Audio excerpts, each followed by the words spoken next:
I'm Rob Skinner, and this is the Rob Skinner Podcast.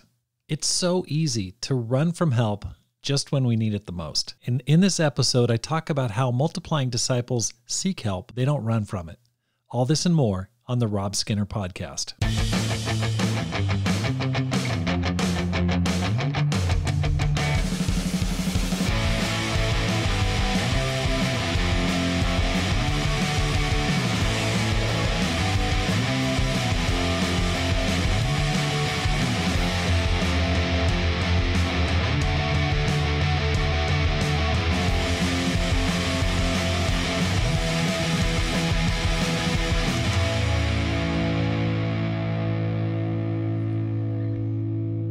Welcome back to the Rob Skinner Podcast. My goal is to inspire you to live a no-regrets life, make this life count, and multiply disciples, leaders, and churches. Thanks for listening to the Rob Skinner Podcast. If you feel like you're benefiting from the program, I'd like to ask you to support it with a gift. Your support enables me to multiply disciples, leaders, and churches, and inspire others to do the same through this podcast.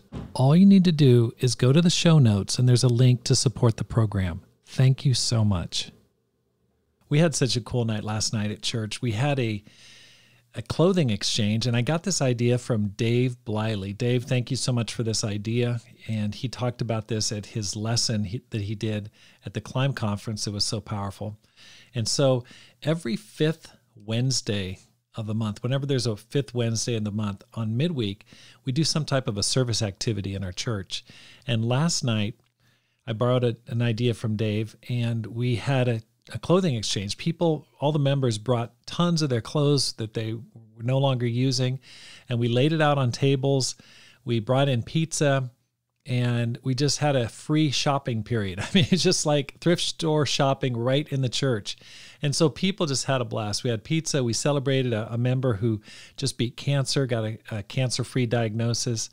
And then people just went around and took home the clothes that they wanted. And it was such an awesome atmosphere. So we had a great time. And then after that, we came back home and there was a baptism. We had a young professional man get baptized in our pool in the backyard, which was really awesome. So it turned out to be a fantastic day. I hope you're doing great wherever you are around the world.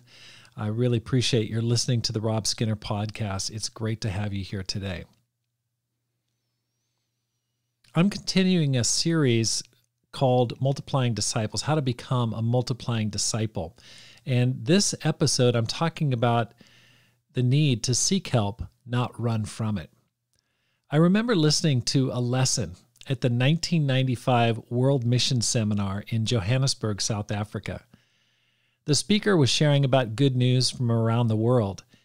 And one church was lifted up for baptizing hundreds of people. I mean, it's just crazy, the stories. And it became a church of thousands.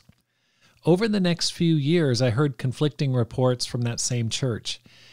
Then I heard the church leader had been removed. It seems the actual membership was hundreds of people short of what had been reported. When I heard that, I thought, what happened? How could that even be? How could people not know how many people were in their church? And I'm sure that there are a number of reasons for that leadership failure, but I would guess that primary among them would be that the leader or the leadership team didn't seek help early enough and may have run from getting the help that it needed before the problem became really severe. Where are you? This failure goes back to the garden. In Genesis, it says, when the woman saw that the fruit of the tree was good for food and pleasing to the eye, and also desirable for gaining wisdom, she took some and ate it. She also gave some to her husband who was with her, and he ate it. Then the eyes of both of them were open, and they realized they were naked. So they sewed fig leaves together and made coverings for themselves. Then the man and his wife heard the sound of the Lord God as he was walking in the garden in the cool of the day. And they hid from the Lord God among the trees of the garden. But the Lord God called to man, where are you? Genesis 3, 6-9. When offered that first temptation, centuries of misery could have been avoided by asking for help and advice from God before chomping into that apple. Once the sin was committed, shame, pride, and fear kept them from turning to the one being who could help them. God had to ask, where are you? This is why we struggle to get help we need from God and others so that we can grow and get back on our feet after a setback. Shame, pride, embarrassment, laziness, and the distorted thinking that comes from these problems forces us into isolation. We delude ourselves into thinking that if we run from the problem, if we ignore it, if we run from God and from other people, the problem will disappear. It'll go away. It rarely does. In the case of that first sin, it quickly compounded and affects us today, thousands of years later. During my final week of my first semester at UC Berkeley, I faced 5 finals in 2 days. On the second day, I arrived at my statistics final after just very little sleep. The previous day, I had rear-ended a car on the way to campus.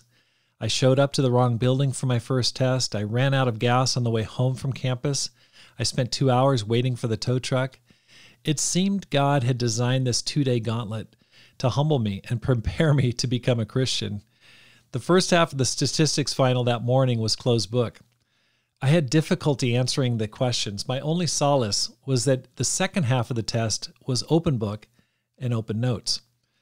When the professor said start for the second half, I dug through my backpack for my book and my notes. They weren't there. I'd forgotten them in my dorm room.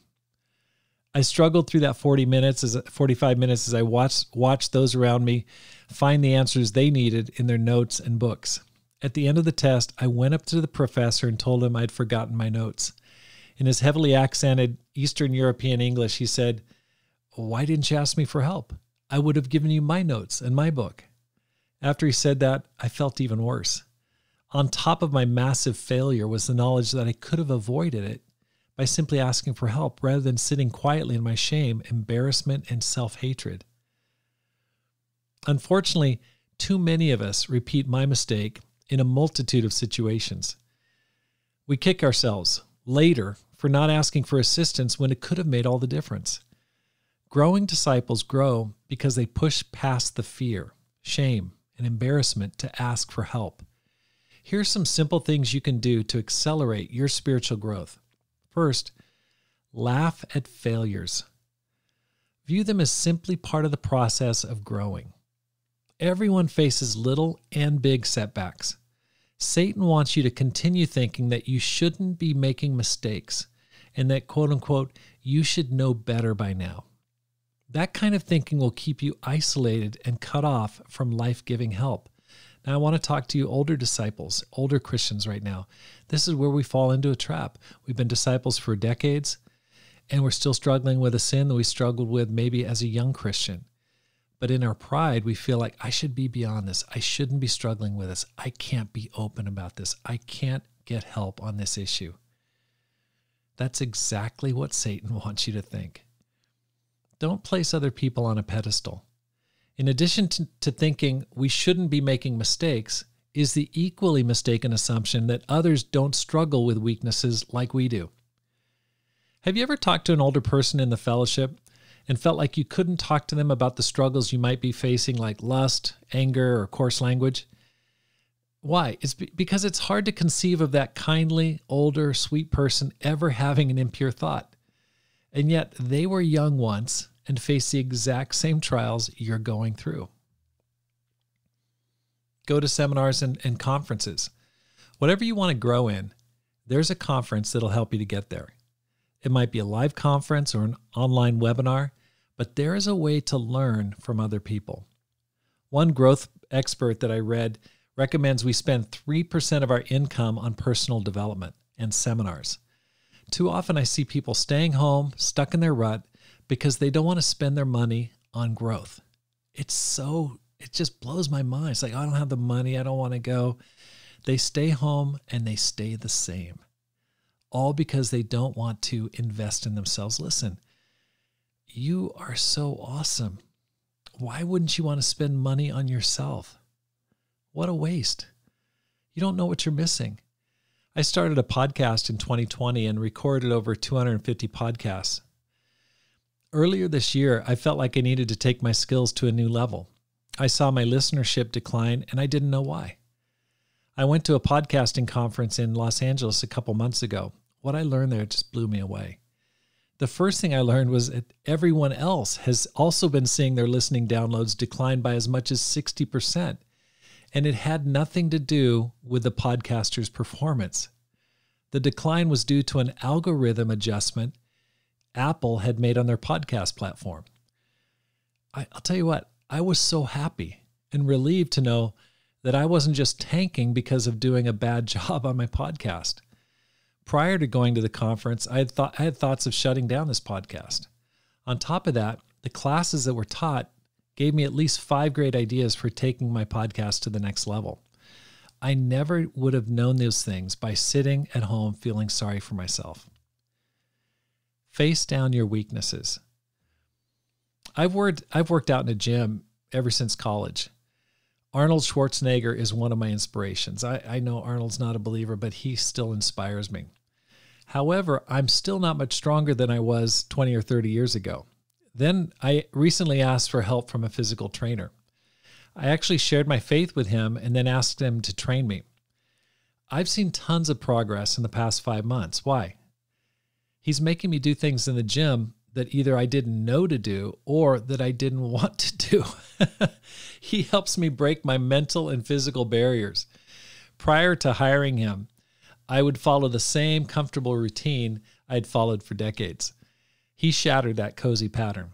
If you want to grow in any area, take a look at your weak areas and get help on them. In any area that you have experienced a plateau or lack of progress in is an area that could benefit from outside help. What else can you do? Read books. I've said it before, and I'll repeat it till I die. Learn from others how they overcame the challenges you're facing right now. Whatever you're facing has most likely been written about, talked about, or discussed in detail. I love the story of how Elon Musk started his rocket company, SpaceX. With no prior knowledge of rocket science, Musk started reading books on the subject and asked questions of the rocket scientists that he'd hired to start his company. It only took him 2 years to become an expert in the field and get his own company off the ground, literally. It's pretty amazing. I mean, we talk about and we laugh about how, hey, it's not rocket science. This guy learned rocket science from reading a book. What can you learn from reading? There's nothing you can't grow in, become, or achieve. I don't care how old you are or how young you are. I don't care the excuses you're making right now in your mind. All you need is the willingness to ask for help, to suppress Satan's attempts to shame you into silence, and read, watch, or listen to those willing to help you get where you want to be, a multiplying disciple. Thanks for listening. Here's how you can help support the program. First of all, share your favorite episodes with your friends. Let people know about it. It's just so cool. I hear people saying, hey, someone told me about this. If you got an episode that you like, share it with somebody. Just go there and just share the link with somebody. Secondly, read and review one of my books, either How to Plant and Grow a Church or Courage, How to Make This Life Count. And finally, you can support the program with a gift today. The link is in the show notes because my goal is to inspire you to make this life count, live a no-regrets life, and multiply disciples, leaders, and churches. Have a great day and make this life count.